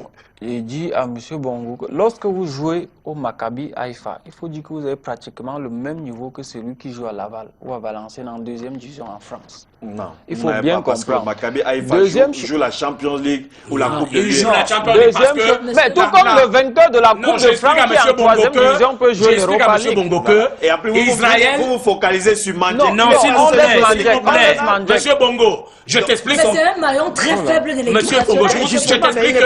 C'est juste un exemple. Monsieur C'est Coris, un exemple. le consultant dit quelque chose de pertinent. Non, vous prenez, Le consultant dit quelque chose de pertinent. S'il vous plaît, on va, s'il vous plaît, on va, un mauvais exemple pour Ok. extrapoler. Non, non, Vous non. ne dites pas que dans la même équipe, il y a Non. Koundé Malon. Non. Il y a Sauf que Koundé Malon même est blessé depuis pratiquement 2 mois. Il y a Baoken, Non. il y a Toko Ekambi, Non. il y a Ngade, Monsieur Bongo. il y a Faye Collins. Vous Monsieur ne les Bongo. citez pas cela. Ok. Vous vous Monsieur Bongo. focalisez sur le Ok. maillon Vous ne pouvez faible. pas- On a des maillons forts. Vous ne pouvez pas donner un argument sur ce plateau que le Maccabi Tel Aviv joue la Champions C'est pas League. vous focaliser sur une Le- personne. Israël, C'est du harcèlement. Israël a bénéficié de la coupe géographique pour qu'il se retrouve en Europe à partir d'un C'est fleuve. du harcèlement. Donc la géographie a permis à Israël d'être en Europe. Ça ne veut pas dire que ces clubs ont le même niveau que les clubs européens. Ok, merci. Pour Et l'histoire. Merci, nos merci maillons, beaucoup. Merci et nos beaucoup. maillons forts dont M. Bonsit ont des problèmes en ce moment. Koundé Malon est sorti de l'infirmerie il y a moins d'une semaine. Zambo Anguissa, qui s'est également blessé pendant pratiquement 3 semaines, est revenu. Il n'est plus titulaire du côté de Fulham, surtout avec le changement d'entraîneur. Donc il faut faire Mais très ce que je suis attention. en train de vous faire comprendre, c'est qu'un mec qui passe sa journée en salle de gym ne peut pas être au niveau de celui qui est dans un groupe qui s'entraîne tous les jours, même qui joue des mégots de match. C'est-à-dire que lorsque vous On vous a mettez le compris. Cameroun au On vous niveau a- des on vous a- Comores, on vous a compris. et pour faire qu'on ait peur de ce match, je dis que c'est pas une bonne analyse. En tout Parce cas- qu'on a des gars qui peuvent faire le job. Il faut respecter ceux Alors qui que le sont là. Cap Vert a Ils peuvent éliminé faire le job. Alors que le Cameroun. Cap-Vert a éliminé le En tout cas, Désolé, on les va pas avoir années ça. passent, mais c'est récent. on essaye, Ah, on essaye Le Cap juste. nous a éliminé dans une calme. On a gagné la CAN 2017. Ah, Voilà, on d'accord. essaye de faire juste. Et tu vas effacer l'histoire d'un trait. Voilà, on fait une analyse froide de la situation pour sortir par là avec vous sur cette question. La deuxième thématique qui concerne les licenciements à la Fédération camerounaise de football, les licenciements qui vont jusqu'au niveau de la direction technique nationale. On parle de Jean-Paul Akono qui jusqu'ici réclame à corps et à cri sa lettre de notification. Il dit qu'il n'a pas encore été notifié. Comment comprendre tout cela? Oui, ça fait partie un peu des dysfonctionnements de cette maison-là. C'est vrai que toutes ces personnes sont presque au courant de leur départ, puisque j'ai suivi certaines, notamment Jean-Paul Akono, dit qu'il a été...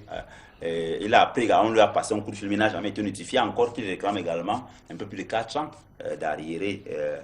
Il faut dire que c'est bien hein, dans un environnement, c'est-à-dire dans une structure, parce qu'on parle des raisons économiques. Il faut dégraisser parce qu'on estimait que le personnel était un peu important, pléthorique avec... On dégraisse et on recrute quand même. C'est quand même J'arrivais justement, Bouba. C'est incongru. donc ça le problème.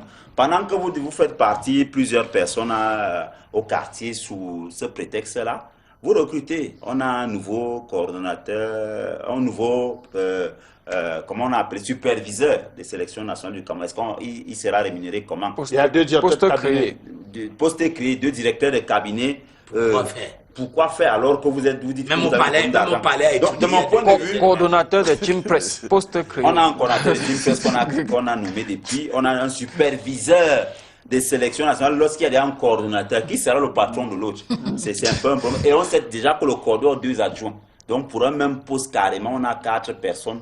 Et on a déjà des team managers dans toutes ces équipes. Donc, je ne comprends pas cette façon de faire. Au même moment, on a quand même lu le montant que ces gens au comité qui perçoivent, ils sont 17. Celui qui n'a rien à s'en sortir avec 400 000 francs chaque mois, c'est quand même costaud. Alors que le club, un club de ligue départementale... La somme exacte, c'est 600 000. Oui, 400 000. ils ne sont pas Par tous déjà à la personne. même enseigne. Ce sont les vice-présidents qui ont, je crois, 600 000. Les autres membres ont 400 000. Je crois que le président il est à 3 millions de francs CFA. Donc, vous voyez qu'on ne change pas. Pendant que vous devez vous dégraisser pour des problèmes d'argent, Mais vous avez des salaires ostentatoires, c'est-à-dire, et quand vous voyez ce qu'on donne à une ligue départementale, c'est dans les 705, régionales, 750 000. Et vous donnez combien de clubs? Un club, c'est 170 000. Un club de football amateur. C'est pour aller jouer. C'est dérisoire. Donc, il y a du 2 poids 2 mesures, de l'arbitraire pour moi. Donc, ça ne donne pas. Je suis d'accord qu'il y avait trop de monde. Il fallait, c'est pas aujourd'hui qu'on aurait dû le faire. Vous savez qu'il y avait une commission qui devait, faire partie de cette commission. Je ne sais pas si vous avez. Moi, j'ai lu ce rapport de manière fortuite comme ça. Moi, je n'ai jamais vu quelque part on disait qu'il fallait faire partie. Par exemple, c'est de la DTN à la retraite. On a donc nommé qui? Curieusement, on laisse même celui qui était le plus décrié dans ces manœuvres bizarres là qu'on venait de décrire tout à l'heure. C'est celui qu'on a laissé en poste. Parce qu'il faut dire que même M. Attar Robert, je l'ai eu, il m'a dit qu'il lui également, là, il a appris qu'il ne fait plus partie des effectifs. Il n'a pas encore été notifié. Donc, finalement, on fait partie des gens. Mais alors, le seul qui reste, c'est bien son cas. Celui, justement, je ne voudrais pas le citer. Celui qui a été le plus décrié dans les affaires louches, dans ces sélections-là. Le plus décrié, il ne faut pas se le cacher. C'est dont le nom est revenu à plusieurs reprises pour des affaires bizarres. Donc, aujourd'hui, on n'en sort pas, Bouba Ngomna. On a décrié ça sur l'imposture, on a décrié ça sur M. Ona. On retrouve les mêmes pratiques. C'est bien de dégraisser, mais quand vous recrutez, ça c'est sur la base de quel salaire? Vous-même, vous octroyez des indemnités faramineuses. Donc aujourd'hui, je crois que la Fédération camerounaise de football, je ne sais pas, du moins, vous savez qu'en ce moment, le président, on nous a appris qu'il est de l'autre côté.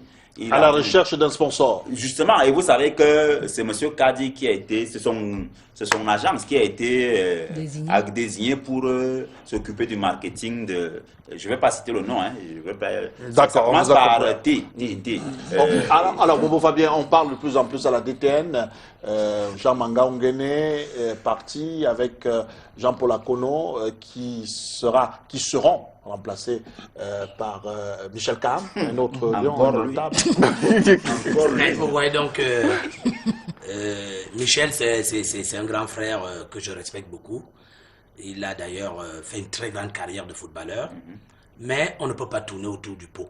Bouba, comment on fait dans ce pays lorsqu'on a quelqu'un qui s'appelle Jules Frédéric Nyonga, major de l'école, la plus grande école qui forme les entraîneurs en Allemagne, l'école de Leipzig. Je dis bien major de cette école-là. Ils sont sortis à l'époque, il y avait Yeo Martial, l'Ivoirien, qui est le seul Ivoirien qui a gagné la CAN avec la Côte d'Ivoire. Vous avez un type comme ça au Cameroun, vous faites comment pour laisser ce type pourrir au quartier avec tout ce qu'il a comme bagage? Vous faites comment dans ce pays? Il y a un entraîneur comme Omok. Voilà. Vous avez un entraîneur comme Omok qui est parti du Cameroun, qui a gagné une Coupe d'Afrique avec les Léopards de Dolisie, qui est allé en Tanzanie gagner les championnats un peu partout, qui est revenu au Cameroun, qui était prêt. Il a gagné la CAN en 2002. Vous avez un entraîneur comme Eugène Keke. Voilà. Vous faites comment quand vous avez des gens comme ça? Mais vous prenez la pirogue, vous arrivez jusqu'au Suriname, vous prenez deux gamins, les amenez au Cameroun, et nous faire croire que c'est les meilleurs entraîneurs. C'est quand même extraordinaire dans ce pays. Et moi, je crois, Bouba, je crois que il va falloir que ceux qui nous gouvernent marquent un temps d'arrêt. Parce que je continue à dire, le football est tellement important dans ce pays que il me souvient, Bouba, en 90, si les Lions Indomptables n'avaient pas fait un grand parcours à la Coupe du Monde 90, ce pays était au bord de la guerre. C'est cette Coupe du Monde-là qui a tout anéanti. Donc il ne faut pas que les gens continuent à s'amuser avec le football. Le football est très important. Le football a donné à ce pays une visibilité mondiale qu'aucune autre institution ne pourra nous faire. Donc il faut que les gens soient sérieux quand on veut traiter les problèmes de football dans ce pays. Merci Bobo Fabien. Est-ce que, Gisèle, vous avez le sentiment aussi, comme certaines personnes pensent, que la restructuration engagée à la fédération est une restructuration à tête chercheuse? Mais bien sûr que c'est à tête chercheuse. On parle de quoi? J'aime souvent dire de quoi parle l'auteur. Parce que nous, on a travaillé dans la commission, soi-disant commission ad hoc. Là-bas, on travaille, on réfléchit sur les problèmes qui sont liés au football. Mais vous savez combien on nous a donné de ce côté-là? Vous avez quand même eu au moins... Non, il y a les gens qui disaient qu'on a eu, peut-être c'est ça qui me permet d'acheter mes voitures, peut-être. Vous savez combien on a eu en une semaine où on travaillait de 8h jusqu'à 23h? Jusqu'à maintenant, là, le normalisateur, M. Api, a dit qu'il nous verra. C'est maintenant qu'il nous On voit. vous a pas encore vu. Voilà. Mais ça fait pas tard, on a vu Mila après. Pour dire beaucoup quoi? de- Non, c'est fini, c'est tout. On a travaillé, il faut que les gens sachent C'est que juste un glissement. c'était le bénévolat. C'est le bénévolat. D'ailleurs, même le président de la commission a refusé de prendre les miettes qu'on nous avait données. Et moi, je lui avais même dit de prendre et de me donner. Pour la petite histoire. parce que Mais celui-là, il en a malheureusement, beaucoup. puisque comme il n'a pas pris, quelqu'un d'autre a déchargé, il s'agit de ça. On connaît les mécanismes de ce côté-là. Ça, c'est juste une virgule transversale que je fais. Écoutez, moi, je suis choquée. Choquée pourquoi? Parce qu'en réalité, moi, le bonhomme que j'aurais même attendu qu'on enlève dans cette histoire-là, vous le savez, vous l'avez dit, c'est ce bonhomme qui a trafiqué la question de diplômie au Cameroun en ce qui concerne les licences, je ne sais pas ce que vous, comme vous appelez, licence CAF, licence machin. Et tout le monde le sait, Monsieur Sonkin. Moi, j'ai posé une seule question à ce monsieur-là, là où on siégeait. Je lui ai dit que, mais ça, c'est un bonhomme qui a l'art de travailler même pour rien. Or, ce n'est pas vrai. Il a pourri, justement, le métier d'entraîneur aujourd'hui. Il y a des gens que je respecte, n'est-ce pas, dans ce métier. Mais il y a pourtant, on dit que c'est lui je le dis- poumon, Non, que c'est la tête pensante. Je dis qu'il y a beaucoup. Je suis surpris de vous je dis entendre qu'il y a dire le beaucoup contraire, de Ghislaine. brebis galeuses. Déjà, en passant, il faisait même les rapports. En parlant de la FENASCO, je ne sais pas à quel niveau il envoyait les gens sur le terrain. D'ailleurs, il n'avait même pas été capable de répondre à cette question-là. Donc, ils font les rapports dans les chambres. Est-ce que vous voyez un peu la difficulté? Moi, je suis à la FENASCO depuis 8 ans. Mais on fait quand même les rapports dans les chambres, mais on vient dire que la FENASCO, ils viennent faire les détections à la FENASCO. Le mensonge. C'est le mensonge. Et comment vous voulez évoluer dans un environnement mensonger, où les gens disent des contre-vérités, et vous voulez justement qu'on converge vers quels sont qualitatifs? Mais c'est lui qui est promu. Mais c'est ce que je suis en train de dire. Mais voilà donc un monsieur, on a enlevé les autres qui ne travaillaient pas du point de vue parce qu'ils n'avaient pas de salaire. Et c'est à ce monsieur qu'on a toujours fait confiance et qui a toujours bénéficié des faveurs. Vous faites comment dans ce pays? C'est Pilon qui aime le dire. Vous faites même comment dans ce pays? Donc c'est la concrétisation qu'on promeut à tous les niveaux. Voilà donc un bonhomme qu'on devait enlever. Vous venez me dire qu'on enlève les gens pour la Cono, qui ne demandait que les moyens, n'est-ce pas, pour travailler. Et lui, qui avait donc tous ces moyens-là, et il développait encore les mécanismes de suivi, de survie, parce qu'il allait prendre l'argent pour donner les diplômes n'importe comment aux gens. Moi, je parle des faits. Et on a parlé de ce côté-là. Il a même fui la commission à un certain moment. Il ne participait même pas, parce qu'il était dans plusieurs gombos en même temps. Vous comprenez ce que je dis? Les gens ne sont pas concentrés. Ils sont transversaux quand il s'agit de l'argent. Il est ici, il est là-bas, en plus il est nulle part. Mais c'est eux qu'on met là. Parce qu'ils vont pourrir l'environnement, ils vont continuer à pourrir l'environnement. Et on parle de quoi? De mafia. C'est une grosse mafia. C'est pour ça que je disais en supra que quelle connotation on veut donner du connatif, c'est-à-dire du comportement de chacun. Or, aujourd'hui, le comportement est biaisé et ce sont les gens-là qu'on promeut. Et ce sont les bonnes personnes qu'on chasse, justement parce qu'ils n'adhèrent pas à cette pratique-là. Non, on va former quel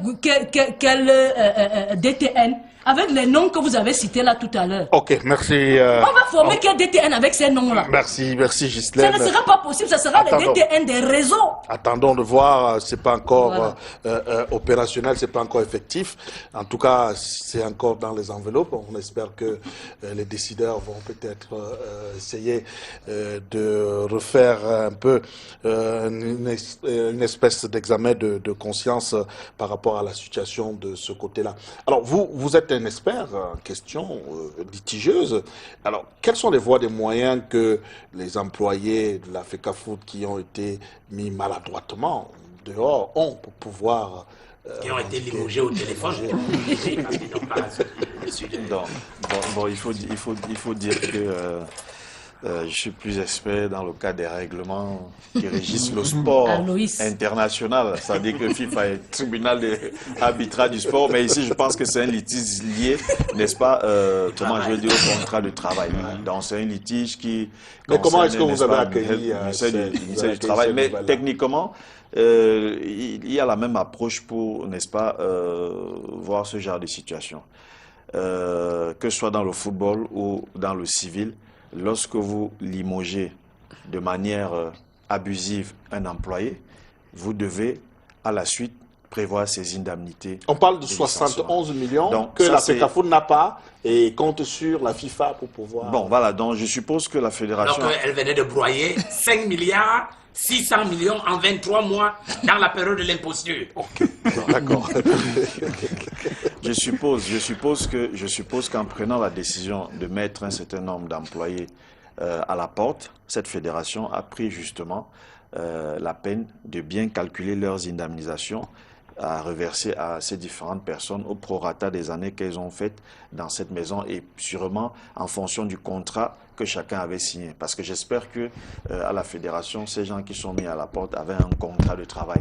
Et même si ce contrat était arrivé à expiration et qu'on ait maintenu ces personnes en travail, ils méritent d'être payés tout le temps qu'ils ont fait dans cette maison, n'est-ce pas, sans avoir le moins de salaire. Donc, ce que j'aimerais dire, si je peux me permettre au niveau de la direction technique nationale, je pense que c'est désolant pour un pays comme le Cameroun de ne pas avoir une direction technique nationale assez forte.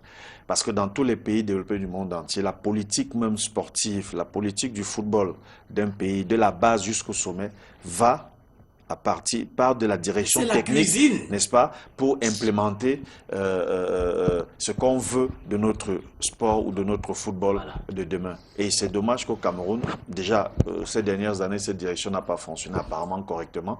Et aujourd'hui, elle est presque en vacances parce qu'il y a des gens qu'on a mis peut-être officieusement à la porte, mais on n'en a pas renouvelé.